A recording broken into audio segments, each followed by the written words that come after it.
پردې حق دا په جهاد سره نه معاف کیږي، پردې حق په حجونو باندې نه معاف کیږي، پردې حق په عمرو باندې نه معاف کیږي، پردې حق په صلات تسبیح باندې نه معاف کیږي، پردې حق د شپې په تهجد باندې نه معاف کیږي، پردې حق په سیرزو په شب جمعو باندې نه معاف کیږي. پردې حق در باندې دی او شب جمعې او سیروزې له روانې، پردې حق در باندې دی د شپې تهجد له پاسې دا په دې باندې نه معاف کیږي. ښه تر څو چې د هغې حقدار ته د هغې حق نه دی واپس کړی معافي د هغې پورې نشته. یو قسم غټ ګناهونه دي چې د انسان نه کیږي، دویم قسم واړه ګناهونه دي چې د انسان نه کیږي.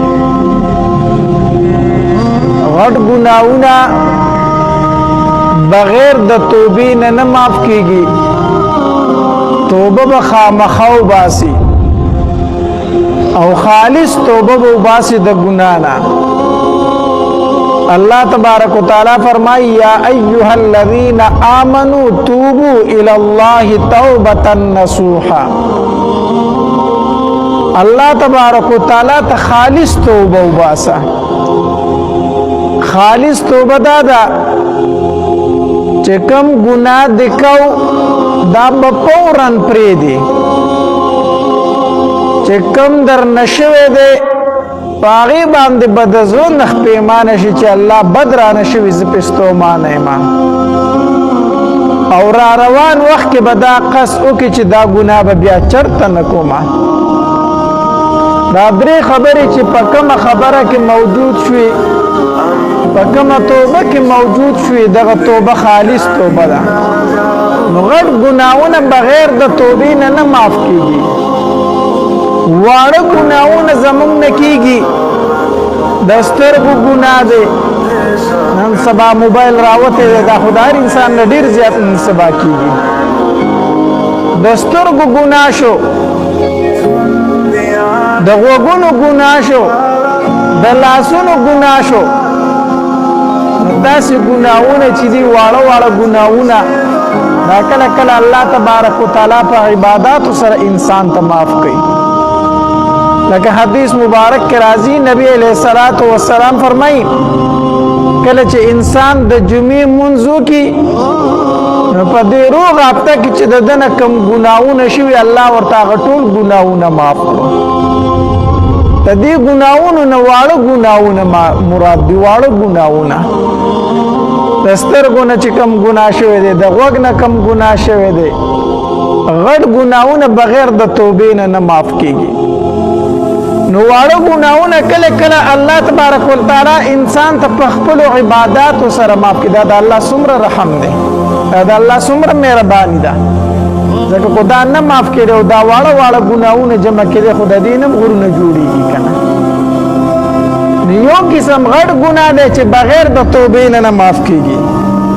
دویم قسم واړه ګناهونه دی، هغه الله په خپل رحم سره معاف کوي. او دریم قسم ګناه دی چې هغه په توبې سره نه معاف کیږي، هغه په توبې سره نه معاف کیږي. یو انسان ډېرې توبې وباسي چې الله ما معاف کا، الله ما معاف کا، خو چې پردی حق خوړلی الله تبارک وتعالی دغه په توبو سره نه معاف کوي. چې پردی حق در سره دی دا درته الله تر هغې پورې نه معاف کوي تر څو چې د چا حق دی هغه ته دا حق واپس کړی نه دی. د چا در سره چې دا حق دی تر څو چې د هغه ته دا حق نه دی واپس کړی دا پردی حق نه معاف کېږي په توبو سره. حدیث مبارک کې راځي یو صحابي راغی نبی علیہ الصلوۃ والسلام لره، وی د الله پاک پیغمبره زر جهاد ته لاړ شمه او د الله په لاره کې وجنګېږم او تر دې پورې جنګ وکړم چې مخامخ زه په دې سینه باندې ولګم او زه شهید شمه. مخامخ ولګم، د شا غاړې ونه لګم، زه جهاد کوم او په دې سینه ولګم او زه شهید شم. ما ته به الله تبارک وتعالی مغفرت نصیب کړي، زه به جنت ته لاړ شم. نبی علیہ الصلوۃ والسلام ورته فرمایل وی او ته به جنت ته لاړ شې، الله به تا معاف کړي. بس صحابي روان شو. چې چې داسې سمزله پورې لاړ. نبی علیه الصلاۃ والسلام فرمایل وی دې صحابي ته आवाज وکړي واپس کې دا سره ما خو له لګ دوباره راولای. صحابه کرام پسې لاړو دغه صحابي واپس راوځ د نبی علیه الصلاۃ والسلام خواله. پیدا سے تپوس کړو پیدا الله پاک پیغمبر ما دا تپوسو کو زه جهاد وکم د الله د رضا د پاره او مخامخ ولګم په دې سینه باندې او زه شهید شم الله به ما ته جنت راکړي الله به ما وبخي.